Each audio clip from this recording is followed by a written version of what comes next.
LSU's Pro Day has been scheduled for Friday, April 3rd. Some more coaching news for the LSU football team. Defensive analyst Ronnie Wheat is leaving the staff to become the safeties coach at Nevada. That's according to our friend Shay Dixon at 247 Sports. Wheat, who's a native of Mississippi, has been on LSU's staff since 2013 and was considered one of Dave Aranda's top assistants on the field and recruiting trail. He'll move on to Nevada. LSU's offensive analyst and wide receiver assistant Blaine Gaucher is reportedly leaving for Frank Wilson's staff at McNeese. He'll be the wide receivers coach over there, according to Shea as well. Gaucher, who's a native of Edgard, Louisiana, played quarterback at ULL and has been on LSU's staff since 2015. He was also Jarvis Landry's quarterback when they were down in Lutcher in high school.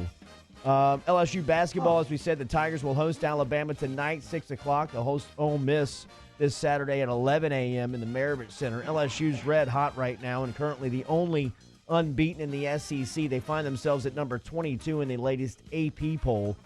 Will Wade was speaking to the media earlier this week, and he was given a preview of the Tide. Big game ahead with Alabama. Very, very good team. Elite offensive team. Elite speed at the guard position with Lewis, and Petty's the best shooter in the league, shooting almost 48%, or shooting 48% from three on like 132 attempts. So very, very good player.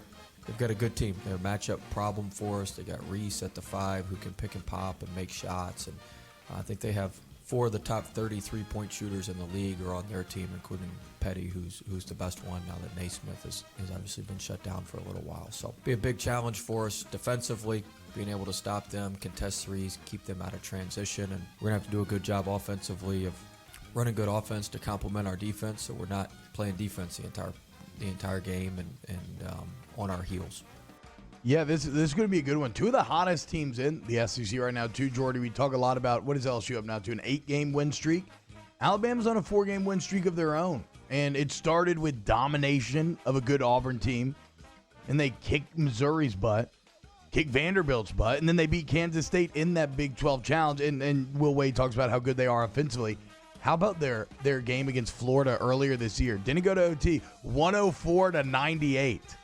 Or it did go to OT, double OT. I lied. 104-98, though, still a lot of points. Alabama's coming in 12-7 on the year, 12-7 on the year, and 4-2 in conference play. And as T-Bob said, they like to shoot it from behind the arc. Here's Wade talking about his defensive strategy going up against the Tide this evening. Well, with a team like this, they're good shooters. I just said they got 4 of the top 30 shooters in the league.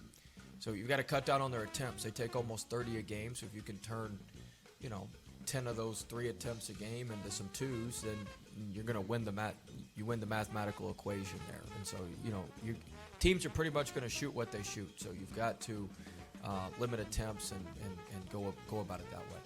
If we do get Coach Wade on today, Jordy, and I'd pick your brain about this too. I wonder, so we know how LSU likes to crash the glass.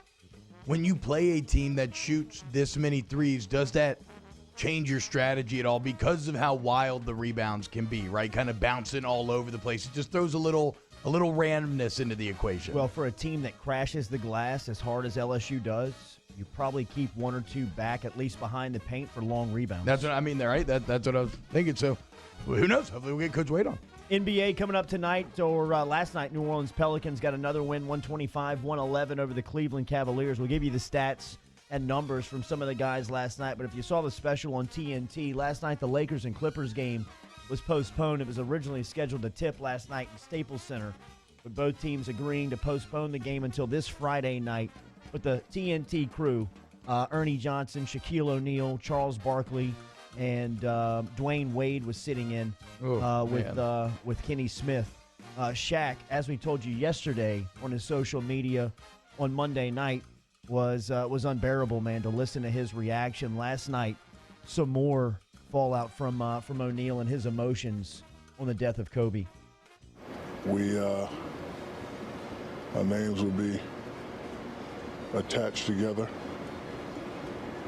for what we did. People always ask about our relationship, and I tell them it's just like me and Charles. You got 2 strong-minded people that are going to get it done their way. We're going to say certain things. The respect will never be lost. But when it comes to be inside the lines and win, That's what me and him, that's what we did. That's what me and Charles, that's what we do.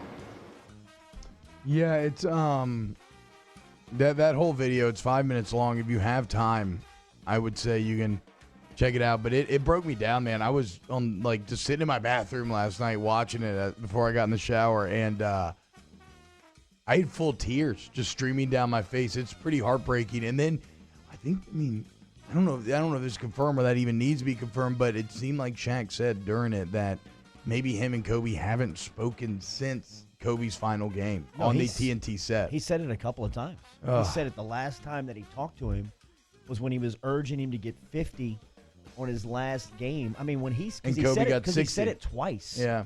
And it was almost like, wait, is he saying that he hadn't talked to him in almost 4 years?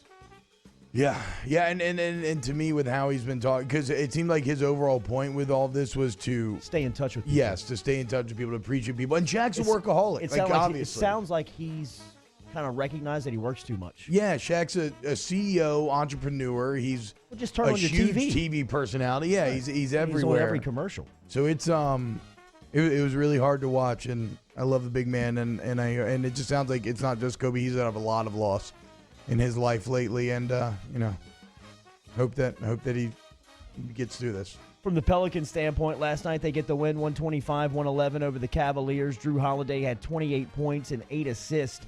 Brandon Ingram had 24 and 6. Zion finished the night with 14 points and 9 boards, but the Pelicans looked good last night in that one. The Pelicans now have won 12 of their past 18 games. And the win is, and this team right now is looking like a playoff team. They're sitting right now 4.5 games back of the Memphis Grizzlies, who the Pelicans host on Friday night. The Kansas City Chiefs and the San Francisco 49ers will face off in Sunday for Super Bowl 54. It'll be a 6:30 kickoff on Fox. You'll also be able to hear it on WBRP, our sister station, Talk 107.3 FM.